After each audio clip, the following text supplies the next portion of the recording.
92,4 FM Pro 1 Palembang, kanal informasi dan inspirasi.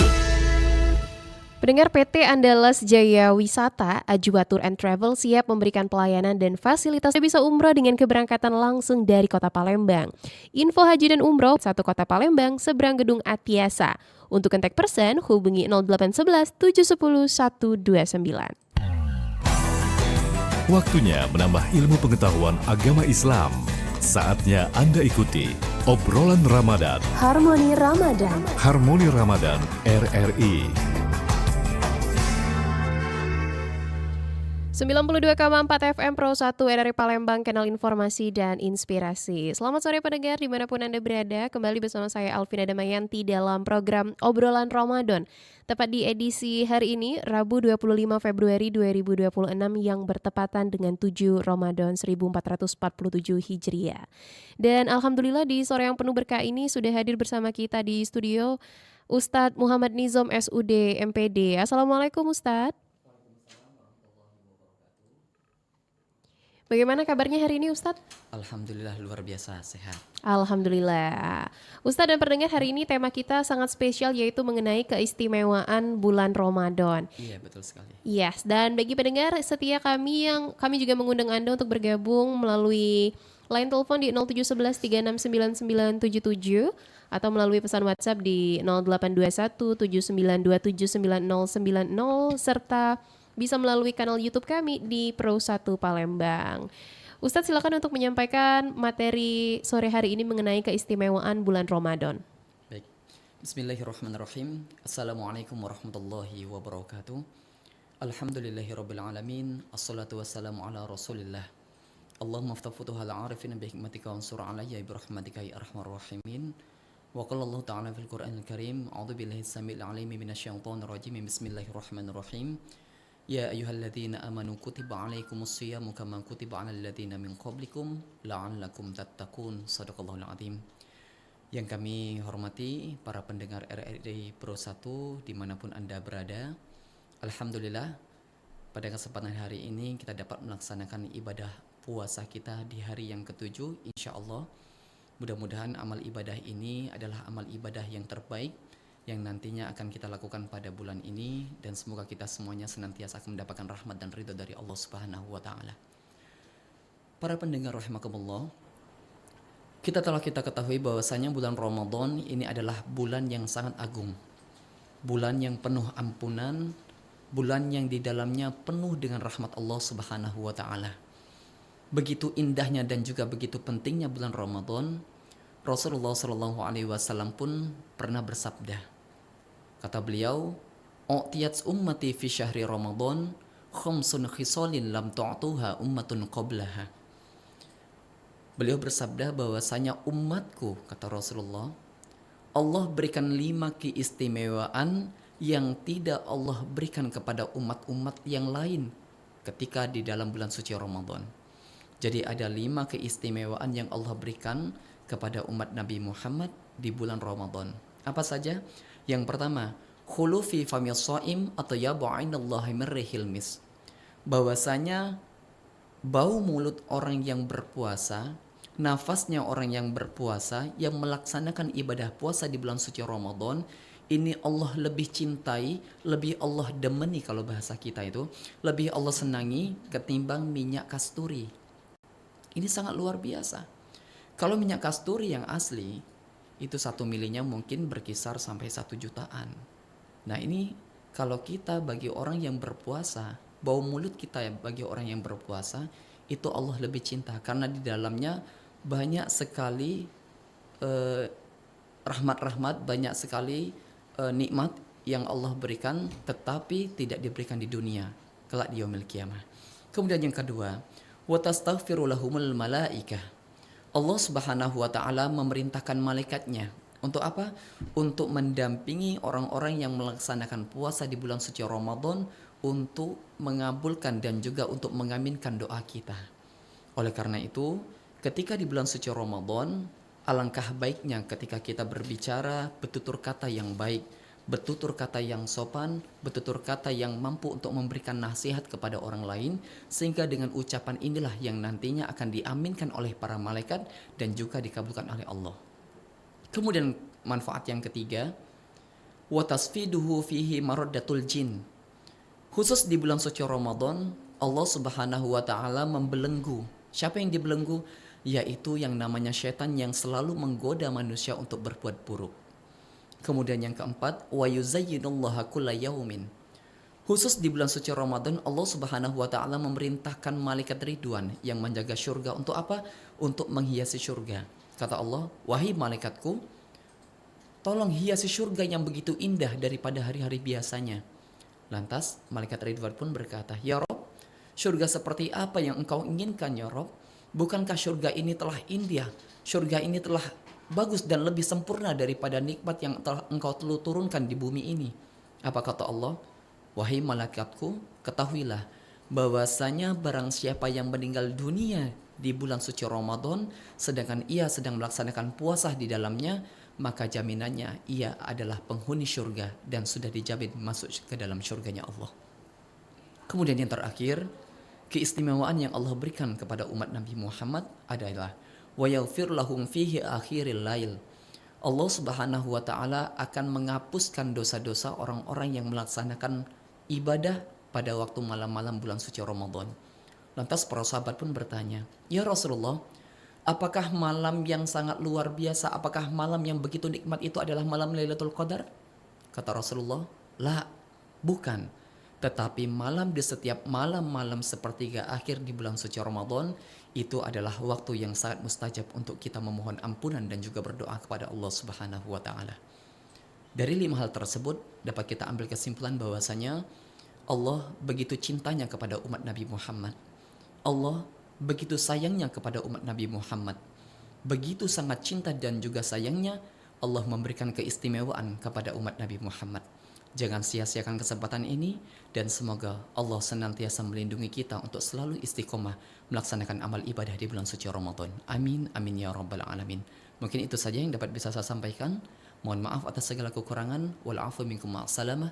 Wassalamualaikum warahmatullahi wabarakatuh. Waalaikumsalam warahmatullahi wabarakatuh. Pendengar, kami masih undang Anda untuk bergabung. Silakan sampaikan pertanyaan atau berbagi pengalaman melalui line telepon di 0711 369977 atau di pesan WhatsApp di 0821 7927 9090 atau pendengar bisa langsung ke kolom komentar kanal YouTube Pro 1 Palembang. Ustadz, ini kita sudah ada pertanyaan masuk melalui pesan WhatsApp kita dari Ibu Nurlela di Pak Jo. Assalamualaikum Ustadz, saya mau tanya, case-nya sekarang kita kalau Ramadan tetap harus kerja keras cari nafkah, kadang sampai lembur dan capek banget. Apakah keistimewaan pahala Ramadan ini tetap bisa kami dapatkan maksimal meskipun waktu kami habis buat kerja dan jarang bisa itikaf di masjid? Bagus sekali dari hamba Allah bahwasanya apapun aktivitas kita dilaksanakan di bulan suci Ramadan, kalau kita niatkan semuanya itu untuk ibadah, walaupun kita tidak mampu untuk mungkin tadarus secara sempurna, terus qiyamul lail secara sempurna, tetapi usaha kita untuk membangun rumah tangga yang harmonis dengan cara mencari nafkah, itu pun merupakan salah satu pahala dan juga bahkan nikmat yang nantinya akan Allah berikan lebih besar lagi. Karena kita berusaha untuk mencukupi kebutuhan rumah tangga. Mungkin itu saja, jadi pahalanya tetap dalam keadaan baik dan insya Allah akan berlipat ganda. Baik Ustadz, kita beralih ke line telepon kita. Sudah ada pendengar yang bergabung melalui line telepon kita pada sore hari ini. Pro 1, selamat sore. Iya, selamat sore. Assalamualaikum, dengan siapa di mana? Waalaikumsalam warahmatullahi wabarakatuh. Dengan siapa di mana? Sama Rian di Sudirman. Baik, silakan Pak. Assalamualaikum, Ustaz. Waalaikumsalam warahmatullahi Semoga wabarakatuh. Ustaz dalam keadaan sehat walafiat ya, Ustaz Amin, ya. amin ya Allah, amin. Begitu juga sebaliknya Bapak ya. Ada 2 pertanyaan, Ustaz ya. Yang pertama ya, Ustaz ya. Kalau seandainya nih, Ustaz, kita niat tuh di bulan Ramadan ya. Satu kali niat aja itu, pas malam pertama itu, kalau misal kita nggak niat pada malam hari itu, boleh apa tidak ya, Ustaz ya? Yang kedua ya Ustaz ya, seandainya kalau kita kesiangan Ustaz, nih kita nih kesiangan nih. Jadi ibarat kata kita tuh sebaiknya kita puasa apa enggak? Ya. Kalau bangun di kesiangan Ustaz. Baik. Baik. Baik. Ah, Itu nah, saja aja, Bapak? Ustaz. Misalnya kita kesiangan, Iya. bangun ya. Itu jadi lebih baik kita puasa ataukah tidak Pak Ustaz? Kesiangan ini karena kita tidak sahur atau kita lupa Kesiangan membaca niat? maksudnya tuh lupa gitu. Misalkan ini bulan Ramadan gitu Ustaz. Mhm. Ya lupanya tuh memang kita belum ada makanan masuk ke mulut. Mhm. Tapi ibarat kata kita tuh kesiangan kayak itu Oh, nggak ingat. kesiangan, Pak ya. Oke, intinya Kalau kesiangan. bulan Ramadan ini misalkan Ustaz. Baik. Itu saja Itu aja, Bapak? Pak Ustaz. Oke. Assalamualaikum. Waalaikumsalam Waalaikumsalam warahmatullahi warahmatullahi wabarakatuh. wabarakatuh. Silakan Oke, Ustadz untuk dari- menanggapi pernyataannya. Iya, dari Bapak Rian ya, untuk terkait pertanyaan yang pertama tentang bagaimana hukumnya kalau kita mengucapkan niat ketika hari pertama di bulan suci Ramadan. Bisa kita katakan dengan nawaitu shauma syahri ramadhana kullihi. Itu biasanya dilaksanakan atau dibaca ketika malam pertama di bulan suci Ramadan. Dengan harapan mungkin di pertengahan bulan suci Ramadan, baik itu hari pertama, kedua, mungkin kita lupa untuk membacanya. Akan tetapi kalau kita membacanya di setiap malam suci bulan Ramadan atau paling tidak sebelum datangnya waktu subuh, itu lebih baik lagi. Untuk apa? Untuk menguatkan lahir dan batin kita bahwasanya kita pada hari ini ataupun esok akan melaksanakan ibadah puasa di bulan suci Ramadan. Sehingga kekuatan kita lebih yakin dan semua yang kita laksanakan ketika bulan itu adalah bernilai ibadah. Jadi baiknya kita membaca niat tersebut di setiap harinya, baik itu ba'da sholat tarawih ataupun sebelum melaksanakan sholat subuh atau menjelang isya. Itu pertanyaan yang pertama Pak ya. Kemudian yang kedua, bagaimana hukumnya kalau seandainya kita terlupa siang-siang, mungkin bangun jam 10 atau jam 9, tiba-tiba sudah bulan Ramadan ini. Lebih baik Bapak teruskan saja ya. Karena yang wajib untuk berpuasa itu adalah orang-orang yang memang mukallaf. Kemudian itu laki-laki dan perempuan.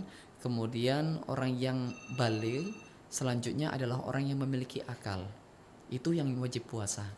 Nah, adapun dia terlupa, seandainya tidak sahur ataupun tidak makan ataupun minum, lebih baik kita lanjutkan terus untuk melaksanakan ibadah puasa. Insya Allah tidak mengurangi pahala amal ibadah puasa, bahkan puasa kita akan semakin kuat kalau kita diniatkan itu sampai nanti menjelang maghrib. Begitu Pak Rian, semoga bermanfaat. Baik, Ustadz, kita ke pendengar selanjutnya yang sudah bergabung melalui line telepon kita kembali. Prosatu, assalamualaikum. Waalaikumsalam warahmatullahi wabarakatuh. Dengan siapa di mana Bapak? Dengan Kliwon, Pak. Baik, silakan Pak Kliwon. Terima kasih. Assalamualaikum Ustaz. Waalaikumsalam warahmatullahi wabarakatuh. Ini Ustaz, kemarin ada teman bilang kalau kita sholat tapi niatnya ada seperti minta rezeki biar dimudahkan rezeki, kemudian diharmoniskan rumah tangganya, segala itu salah. Hanya yang benar itu sholat itu harus karena cinta Allah dan tanpa ada transaksi apa-apa. Iya betul. Pertanyaan saya, apa itu benar dan benar itu? Sementara kita manusia itu kan tetap ada semacam baik dengan si A itu karena ingin itu gitu kan. Sementara di ada ayat yang menyatakan bahwa jadikanlah sholat dan sabar itu sebagai penolongmu. Kemudian ada sholat hajat, ada sholat istikharah dan lain-lain itu. Mohon pencerahan Ustaz tentang saya disalahkan kalau sholat itu ada tujuan tertentu, ada permohonan tertentu. Jadi kalau tidak bermohon kepada Allah, kita itu harus bermohon kepada siapa lagi? Terima kasih Pak Ustadz, Mbak.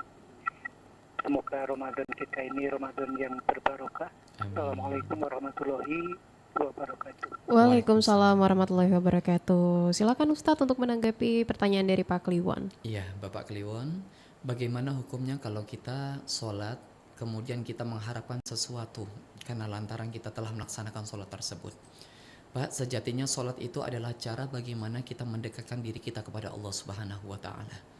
Untuk masalah tujuan dan niatnya, alangkah baiknya doa dan tujuan tersebut kita lantunkan setelah kita melaksanakan sholat.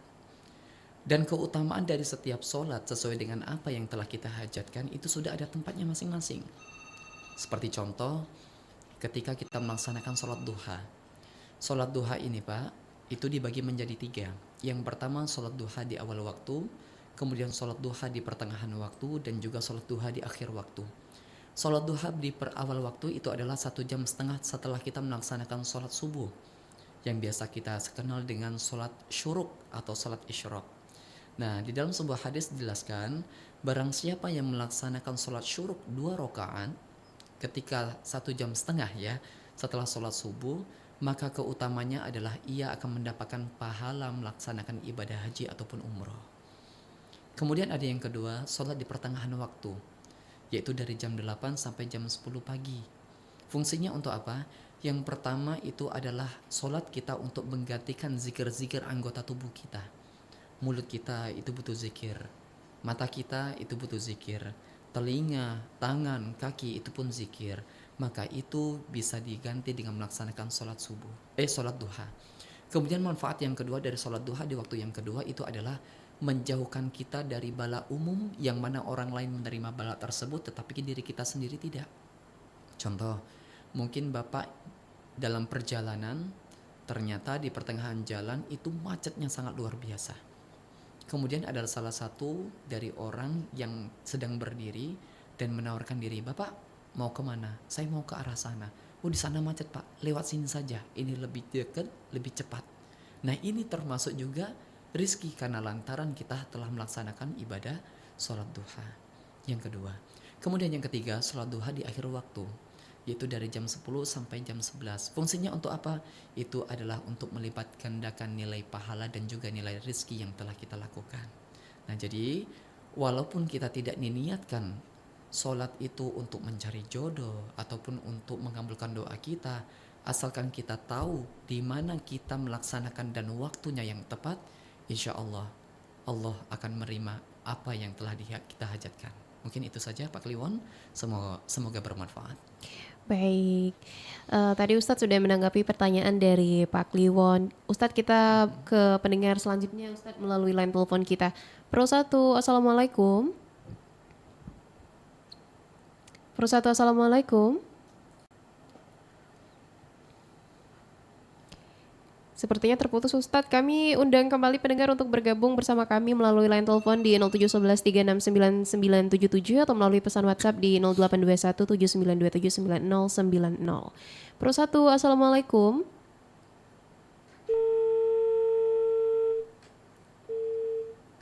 Kembali terputus ya pendengar. Ini kita ke pesan WhatsApp terlebih dahulu. Ustadz, sudah ada pesan WhatsApp masuk dari Pak Alex di Pelaju. Pak Ustadz, di era sekarang kan sering ada perdebatan soal warung makan yang tetap buka di siang hari saat Ramadan. Sebenarnya gimana cara kita sebagai umat muslim menyikapi keistimewaan bulan suci ini tanpa harus merasa terganggu dengan kesibukan orang lain yang tidak berpuasa? Baik sekali Pak, bagaimana cara kita untuk menanggapi fakta dimanapun ketika di bulan suci Ramadan ada warung yang sedang buka, ada yang secara legal mungkin banyak orang sekali melaksanakan atau tidak berpuasa pada saat itu. Yang pertama itu adalah tata dulu dalam diri kita sendiri Pak. Bahwasanya setiap orang itu memiliki kemampuan dan juga ada yang tidak kemampuan. Sehingga yang kita niatkan jangan sampai membuat diri kita malah berburuk sangka kepada orang lain. Mungkin yang sedang melaksanakan pekerjaan sebagai seorang restoran dan lain sebagainya, itu pun membantu dalam tulang punggung keluarganya. Dan juga membantu orang bagi yang tidak berpuasa dalam tanda kutip. Kalau andaikan semua warung itu tutup semua, sedangkan ada sanak famili kita yang dalam keadaan sakit, itu pun mereka membutuhkan makan. Nah, sehingga kalau tidak ada orang yang buka, ya kasihan juga, kelaparan juga. Nah, itu yang terpenting niatkan di dalam hati kita bahwasanya orang yang sedang bekerja itu adalah melaksanakan juga tanggung jawabnya sebagai tulang punggung keluarga. Nah, adapun kita sebagai orang Islam yang benar-benar melaksanakan perintah Allah, sebaik mungkin ajak keluarga kita untuk terus tetap melaksanakan puasa. sehingga puasa kita tetap dalam keadaan baik dan tidak terpengaruh oleh kondisi apapun. Begitu Bapak, semoga bermanfaat. Baik, Ustadz tadi sudah menanggapi pertanyaan dari Pak Alex di Pelaju melalui pesan WhatsApp. Sekarang kita kembali ke line telepon. Pro 1, Assalamualaikum. Waalaikumsalam Mbak Damayanti. Iya, dengan siapa di mana Bapak? Pak Abu Bakar ini di Jawa. Baik, silakan Pak Abu. Ya, terima kasih. Begini Ustaz, obat kesais mata dengan obat kesais telinga Ustaz dijatuhkan di dalam kita sedang berpuasa, batal apa tidak itu puasa kita Ustaz? Itu saja Pak Abu Bakar. Ya, itu aja Mbak Damayanti. Baik, terima kasih Pak Abu Bakar. Silakan Ustadz untuk menanggapi pertanyaan dari Pak Abu Bakar. Iya, untuk Pak Abu Bakar, bagaimana hukumnya kita meneteskan mata ataupun telinga ya ketika kita dalam keadaan berpuasa? Kalau bisa kita laksanakan pada malam hari Pak, laksanakan malam hari. Karena itu tidak ada konflik Pak ya. Yang dikhawatirkan kalau kita meneteskan air di luar dari anggota tubuh kita, apalagi maaf ini ada lubang telinga, yang mana sifat lubang telinga itu sangat sensitif dengan adanya benda yang masuk ke dalamnya. Itu nantinya akan menyebabkan puasa kita akan menjadi batal. Kecuali kalau Bapak suntik untuk kesehatan, Bapak dalam keadaan demam, boleh disuntik. Bapak dalam keadaan kurang sehat, boleh disuntik. Yang tidak boleh adalah disuntik dengan menggunakan multivitamin dengan cara agar tubuh kita menjadi kuat, atau suntikan dengan suplemen makanan. Itu yang dilarang oleh kaum ulama. Jadi alangkah baiknya untuk baik itu menetes mata ataupun telinga itu kita kerjakan ketika malam hari. Untuk mata ya mungkin itu khilafiah ya Pak ya. Ada yang mengatakan boleh atau bahkan juga ada yang mengatakan batal. Tetapi untuk telinga itu jelas dapat membatalkan kita berpuasa. Begitu Pak Abu Bakar, semoga bermanfaat. Baik, tadi pertanyaan dari Pak Abu Bakar sudah dijelaskan jawabannya dari Ustadz Nizam. Ustadz, kita ke pesan WhatsApp kembali. Ini sudah ada pesan masuk dari Lilis di kilometer 12. Ustadz, sekarang kan zamannya serba digital. Banyak orang yang sedekah atau bayar zakat lewat aplikasi saja biar cepat.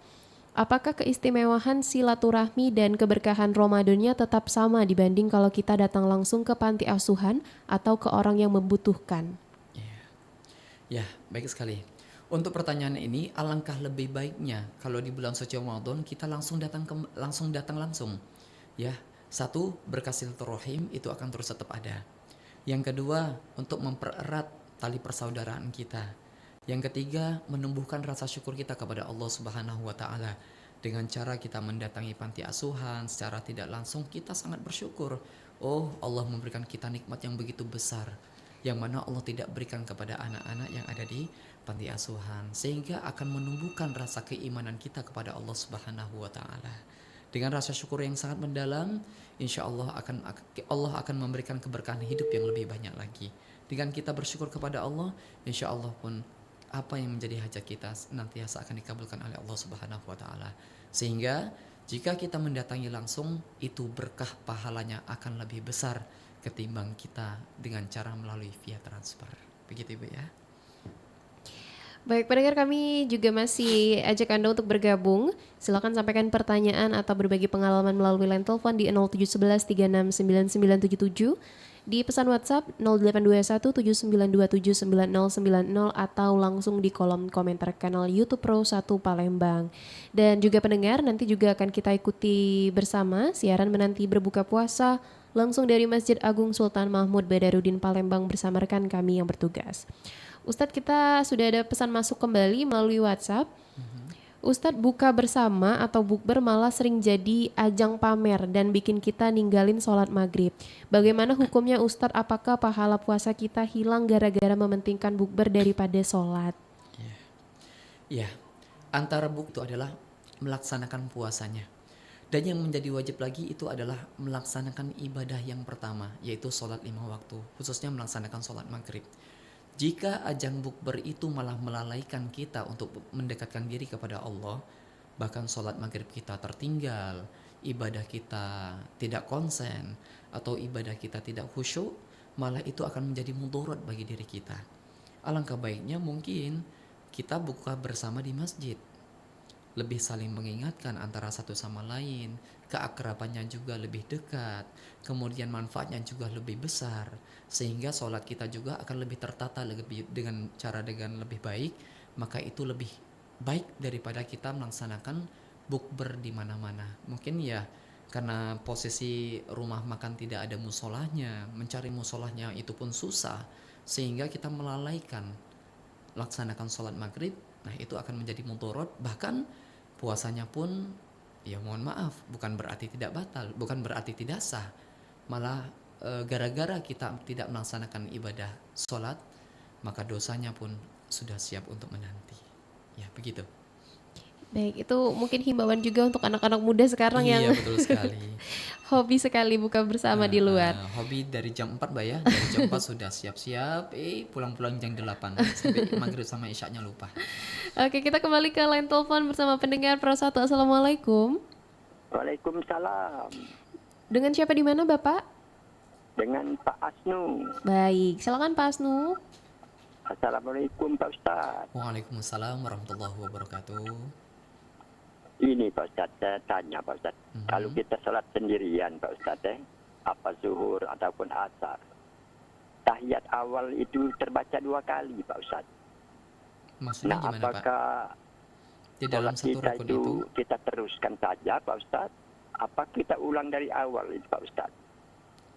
Itu saja Pak Ustaz. Terima kasih. Assalamualaikum. Waalaikumsalam warahmatullahi wabarakatuh. Bagaimana Ustaz? Oke Pak Asnu, bagaimana hukumnya kalau kita melaksanakan tahiyat awal namun dibaca dengan 2 kali? Bagaimana hukumnya ya Pak ya? Oke, untuk melaksanakan sholat fardu khususnya 4 rakaat, salah satu dari sunnah abad itu adalah sunnah yang hampir mendekati dengan wajib. Salah satunya yaitu tahiyat awal, di mana tahiyat awal ini merupakan kesunahan tetapi tidak menjadi kewajiban. Jika kita tidak melaksanakan tahiyat awal, maka dianjurkan menggantinya dengan sujud syahwi. Tapi sholatnya tidak batal, tapi dianjurkan untuk mengganti dengan sujud syahwi. Akan tetapi kalau Bapak tidak melaksanakan tahiyat akhir, sedangkan tahiyat akhir itu adalah salah satu rukun dari sholat, maka sholat kita akan batal. Walaupun, maaf, Bapak menggantinya dengan sujud syahwi, maka harus menambah lagi atau mengulangi lagi melaksanakan tahiyat akhir. Nah, jika kita posisi dalam keadaan lupa, ya boleh dibaca dengan cara 2 kali. Jika kalau pas waktu terakhir ini mamang, wah ini sudah dibaca atau belum tahiyat awal, wah ini sudah dilafazkan atau belum, maka boleh diganti dengan sujud syahwi. Karena sujud syahwi ini adalah solusi kalau kita tidak melaksanakan tahiyat awal atau kita tidak membaca kunut atau dalam keadaan lupa. Begitu Pak Asnu, semoga bermanfaat. Baik, itu penjelasan dari Ustadz mengenai pertanyaan dari Pak Asnu. Kita beralih ke pesan WhatsApp. Ini pertanyaan terakhir di obrolan Ramadan hari ini Ustadz. Kita ke sini.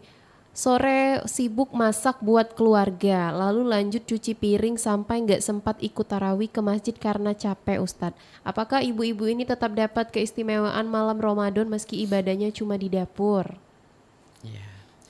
Ya, Ibu rahimakumullah, ini merupakan keluhan ya, bukan tidak hanya satu ibu-ibu, tetapi seluruh ibu-ibu yang ada di Indonesia ini khususnya, kalau kita di bagian Indonesia. Jadi banyak sekali ibu-ibu yang sangat sibuknya luar biasa, mungkin dari jam 3 sore sudah mempersiapkan untuk mempersiapkan masakan untuk berbuka puasa, menyiapkan yang terbaik dari hidangan yang baik untuk keluarga, itu pun merupakan anjuran. Dengan memakan makanan yang baik di bulan suci Ramadan untuk kita berbuka, itu sangat besar pahalanya. Namun di sisi lain, dilema bagi ibu-ibu ini tidak mampu melaksanakan sholat tarawih. Nah, kalau kita tidak mampu melaksanakan sholat tarawih di masjid ataupun di mushola, alangkah baiknya kita mengerjakan atau melaksanakan sholat-sholat sunnah ketika di rumah. Man qoma Ramadan imanan wahtisaban ghufira lahu ma taqaddama min dzambi. Barang siapa yang berdiri atau menghidupkan malam-malam di bulan suci Ramadan, maka Allah Subhanahu wa taala akan menaunginya, memberikan hidayahnya, memberikan syurganya, bahkan doa apa yang menjadi hajat kita itu pun akan dikabulkan oleh Allah. Jadi sayang kalau ketika di malam-malam bulan suci Ramadan kita lebih banyak memegang medsos, scroll TikTok, WA, tanpa kita melaksanakan sholat sunnah di malam suci bulan Ramadan, itu sangat disayangkan. Jadi alangkah baiknya jika kita tidak sempat untuk melaksanakan sholat tarawih di masjid ataupun di musola, kita laksanakan di rumah. Boleh kita laksanakan jam 10 malam, boleh dilaksanakan jam 11 ataupun jam 1 ketika kita bangun untuk mempersiapkan sahur, kita laksanakan sholat tarawih, sholat tahajud dan lain sebagainya.